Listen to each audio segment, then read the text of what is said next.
질문 하나 드려볼게요. 우리 저기 노윤지 자매님과 김선겸 형제님, 우리 혹시 김선겸 형제님은 아내분을 만나실 때, 처음에 만나실 때 무엇이 끌리셨어요? 네. 어떤 면이, 여러 가지가 있겠지만 어떤 면이? 외모. 그렇죠. 아주 외모에 끌릴만 하죠. 우리 그러면 또 누구, 염창욱 성도님, 우리 예전에 한번 남편 보신 적 있으신데 어떤 면이 끌리셨습니까? 그분이 좋아해 줘서. 다르죠. 그러면 한 분만 더, 혹시 아내분을 처음 만났었을 때 어디가 끌리셨는지? 안사람 머리가 허리 태까지 내려갔었는데 네. 뒷모습이 너무 아름다웠어요. 뒷모습에 긴 생머리와 달라요, 그죠? 우리 현수 형제는 이제 미혼인데 여러분들이 볼 때 이 현수 형제의 어떤 면이 이렇게 호감으로 느껴집니까? 동수는 외모 괜찮아? 괜찮은 외, 동수부터 괜찮은 외모야. 그럼 우리 동생이 볼 때 오빠는 어디가 호감으로 보여요? 어떤 면이? 그냥 딱 떠오르는 거.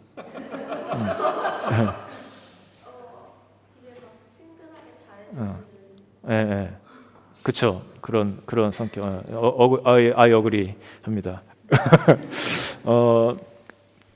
다르죠. 저도 현수 형제를 보면은 딱 느껴지는 이런 뭔가가 있어요. 그런 호감의 그런 모습들이 있어요. 동수 형제 그렇고 다 정연자매 그렇고 다 있습니다. 사람마다. 여러분들이 고백했듯이 누군가를 좋아하는 그 것들이 다릅니다. 그런데 신앙이 들어가는 것도 사람마다 조금씩 달라요. 어떤 사람은 이러한 면 때문에 그리스도께 한 발자국 더 가까이 가는 사람들이 있습니다. 예배를 통해서 하나님을 만나는 사람들이 있고요. 성경 공부를 통해서, 또 때로는 공동체가 주는 따스함 때문에 다 포인트가 달라요. 주님을 만나는 그 방법들이. 이때도 예수님 시대에도 그랬던 것 같습니다. 그래서 보면은 예수님은 사람들에게 접근할 때 여러 가지 다른 모습으로 이렇게 다가가는 것을 보십니다. 병자들을 고칠 때도요, 다 다른 방법으로 고치세요.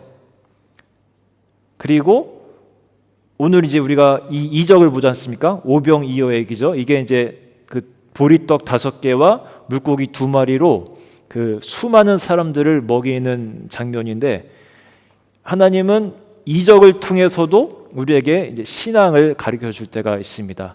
이분이 이제 예수 그리스도가 하나님의 아들임을 보여주는 여러 가지 모습들이 있어요.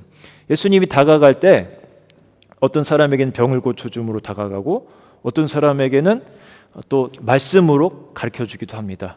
말씀이 또 이렇게 기록이 된 것들이 많이 있습니다. 또 어떤 사람에게는 굉장히 친근하게 다가가서 친구가 되어주고 같이 밥을 먹고 같이 잠을 자면서 그렇게 신앙을 전해주기도 합니다. 왜 성경에는 이렇게 이적 이야기가 많을까라고 생각할 수도 있지만, 부각되지 않아서 그렇지 다른 그런 접근법도 많습니다. 이것을 이적이라고 하는데 또 다른 표현으로 뭐라고 한다고 했어요? 기적, 이적 비슷한 말인데 또 하나 표적이라고 하죠. 자, 표적이라는 거는 뭐냐면은 그리스도의 이 이적을 통해서 이 그리스도가 하나님의 아들 메시아구나라는 것을 보여주기 위한, 그러니까 이 미라클을 나는 그냥 이런 능력이 있어 하면서 그냥 그런 의미로 보여주는 것이 아니라, 내가 바로 하나님이 보내신 하나님의 아들 메시아임을 보여주는 그런 도구로 사용되기 때문에 표적이라고도 합니다. 그러면 오늘날 우리들이 이제 성경을 읽지 않습니까? 이 기록된 성경의 말씀을 통해서 우리에게도 전해주고 싶은 것들이 있는 거예요. 이 표적을 통해서도 이 성경을 보는 우리들에게 말씀하고자 하는 것이 있다라는 겁니다. 그것은 이 성경을 통해서, 이 설교를 통해서, 성경 공부를 통해서 우리가 지금 신앙하는 그 예수 그리스도가 하나님의 아들임을 너희도 알기를 바란다라는 마음으로 그렇게 기록을 하셨다라는 겁니다. 그 말인즉슨요, 또다시 말하면은 이 말씀을 통해서 하나님의 아들 예수 그리스도를 만나고 그가 주인이, 내 인생의 주인이 됨을 경험하기를 바라고, 또 그를 통해서 이런 오병이어의 그런 기적과 같은 것들을 너희 삶에서도 경험해라 라는 말씀이 있는 거예요. 여러분 삶 속에서 오병이어의 기적 경험해 보고 싶지 않습니까? 하고 싶지 않으세요? 이건 믿는 사람에게 일어나는 일이에요. 여기만 하면 하네? 집에 냉장고에 물건이, 나는 좀 이렇게 가난해서 맨날 없는 사람들 있죠? 그렇게 여겨진 사람들 있죠? 그런데 계속해서 이상하게 채워지는 것들을 여러분 경험해 보고 싶지 않아요? 하나의 예를 든다면 하나님의 은혜 때문에. 아까 우리 찬양 시간에도 그랬지만 목마름이 늘 있는데 그 목마름, 인생의 목마름이 있잖아요.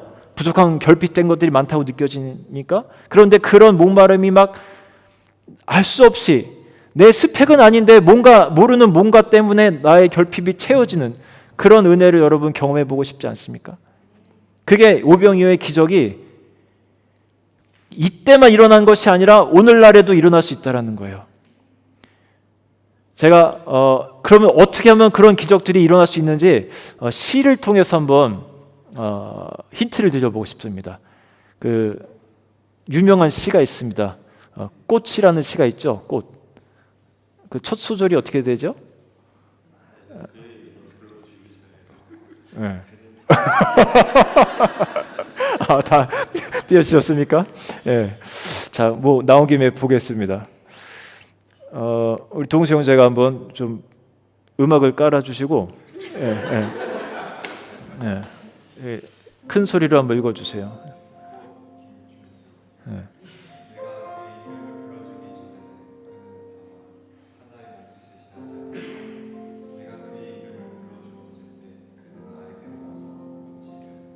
네. 나중에 애인이 있다고 그랬나? 하여튼 애인한테 이런 고백도 한번 해보면 좋겠어요.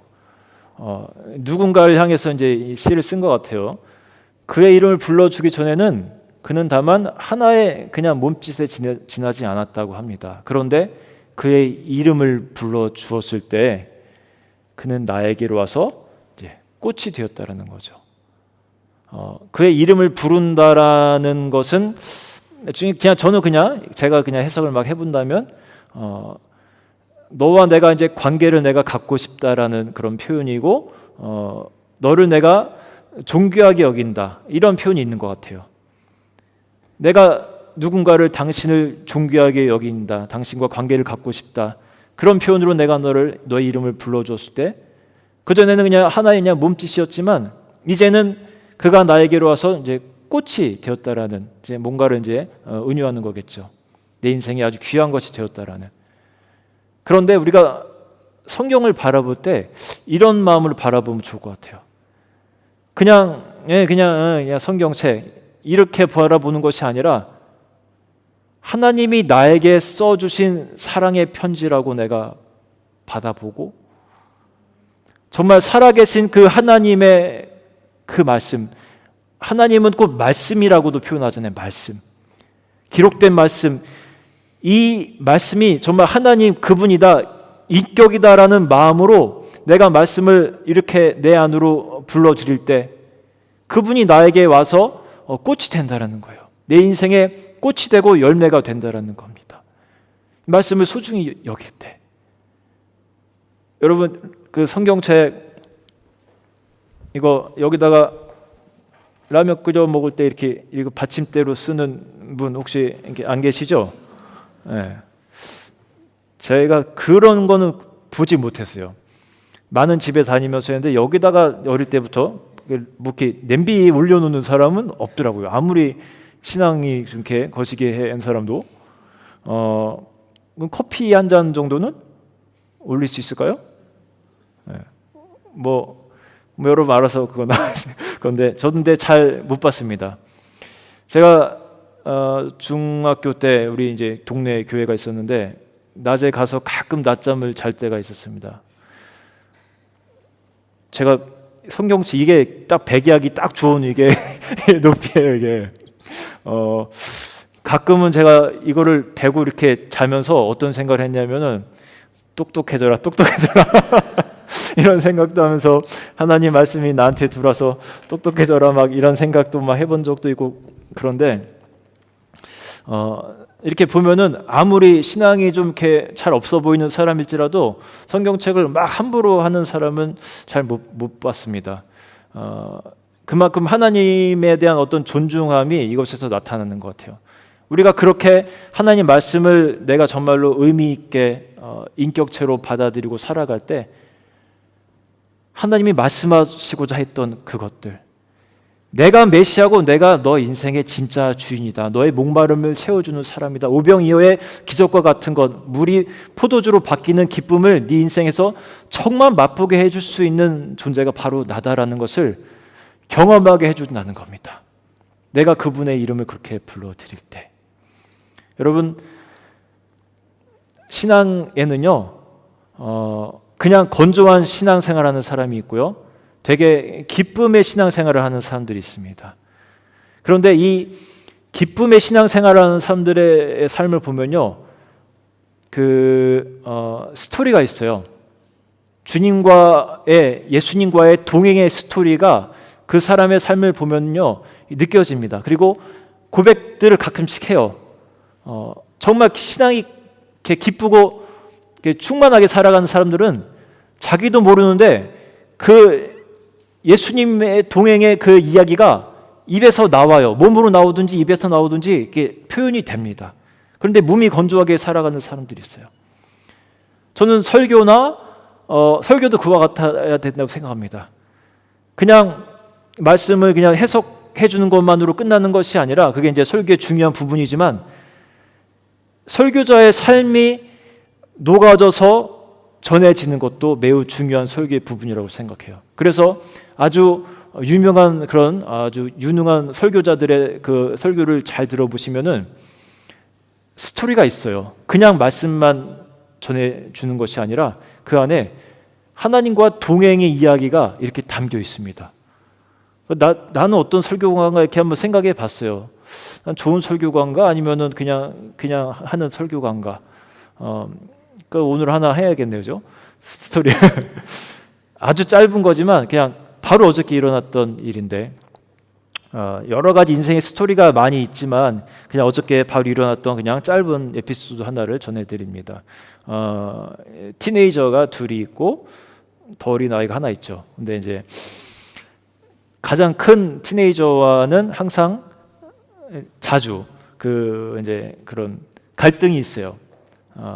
여러분 가정에서도 그런 것이 있는지 모르겠는데 이제 핸드폰과의 전쟁이 있습니다.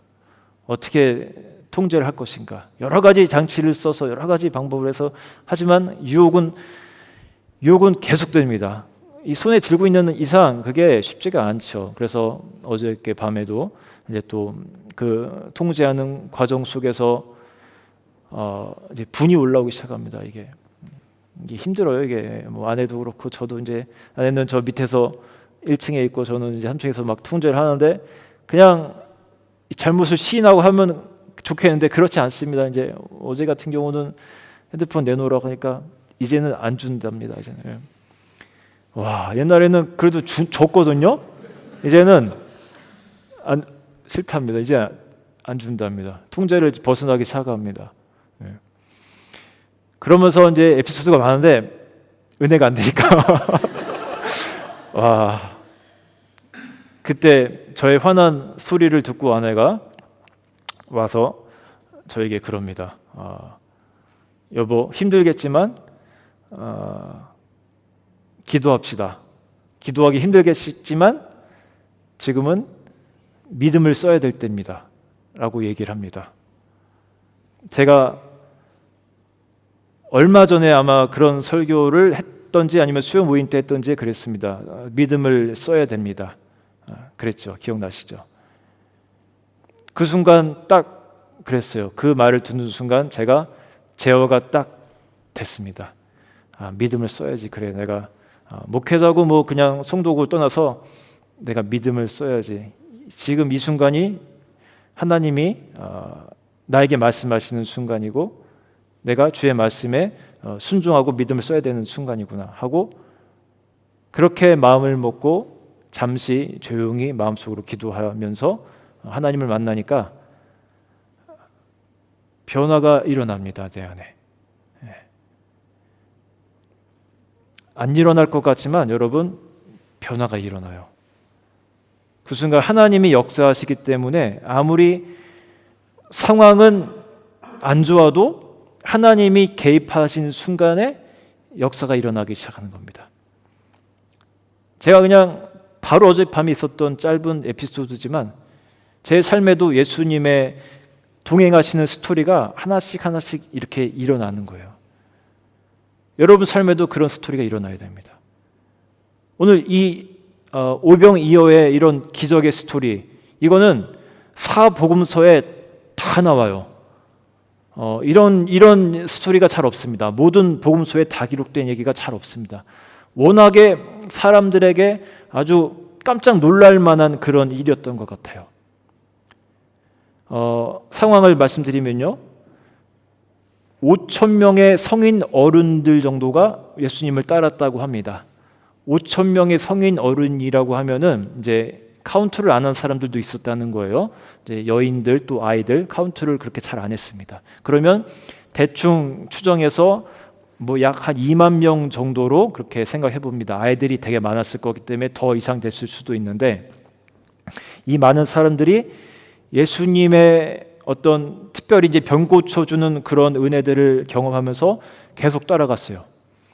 그런데 따라가다 보니까 점점 밤이 깊어져 가고 어둑어둑해지고 그곳이 빈 들이었다고 합니다. 빈 들이라는 표현은 아무것도 없는, 먹을 것이 없는. 그러자 제자들이 걱정하기 시작합니다.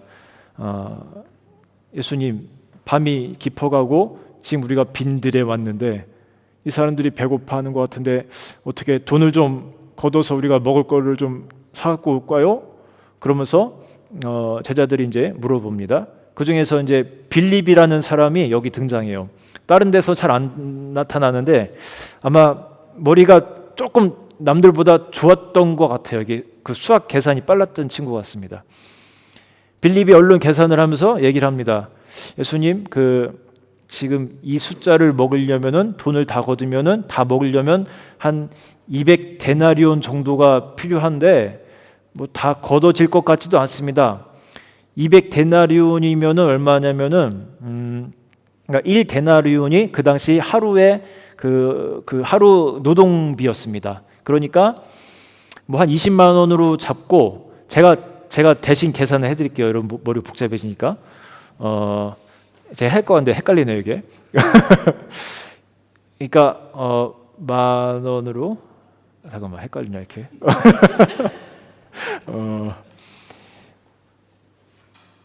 만 원으로 10명을 먹이는, 그러니까 20만 원으로 잡는다면은 만 원으로 한 10명 정도를 먹이는 정도가 됩니다.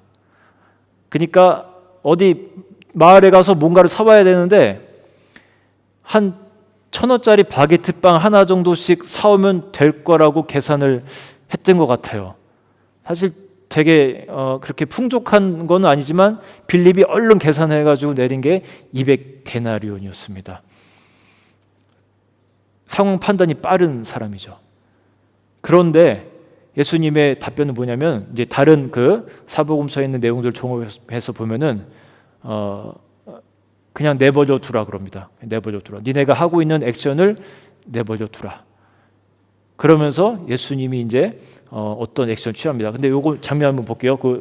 넘겨 주시면 여기 보시면요. 5절에 한번 보시죠. 5절. 예수께서 눈을 들어 큰 무리가 자기에게로 오는 것을 보시고 빌립에게 이르시되 우리가 어디서 떡을 사서 이 사람들을 먹이겠느냐 하시니, 자, 빌립에게 또 약간의 이제 시험처럼 물어보시는 겁니다. 이렇게 말씀하시면 잘 보세요. 친히 어떻게 하실지를 아시고 빌립을 시험하고자 하심이라라고 합니다. 참 희한한 상황이에요. 예수님은 어떻게 하실지를 이미 머릿속에 갖고 계신데, 그런데 이상하게도 빌립에게 물어봅니다. 어떻게 하면 좋겠냐? 자, 여러분 삶 속에서 일어날 수 있는 일이에요. 잘 보세요. 예수님은 그분의 계획이 있으세요. 여러분 인생을 향한 계획이 있으세요? 우리 젊은 친구들 특히 잘 들으세요. 여러분 인생을 향해서 하나님이 분명히 뚜렷한 인생의 계획을 갖고 있어요. 그러면서도 물어보실 때가 있습니다. 믿음의 테스트예요.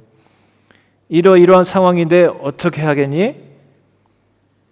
그리고 빌립은 굉장히 이성적인 대답을 합니다. 여러분 잘못된 거 아니죠? 굉장히 이성적인 대답입니다. 이 정도 되면 200데나리온 정도면 얼추 우리가 먹을 수 있습니다 라는 과학적이고 아주 수학적이고 이성적인 대답을 내어놓습니다. 그런데 그것은 사람의 생각이라는 거예요.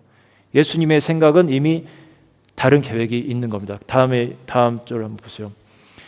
빌립이 대답하되 각 사람으로 조금씩 받게 할지라도 200데나리온의 떡이 부족하리이다.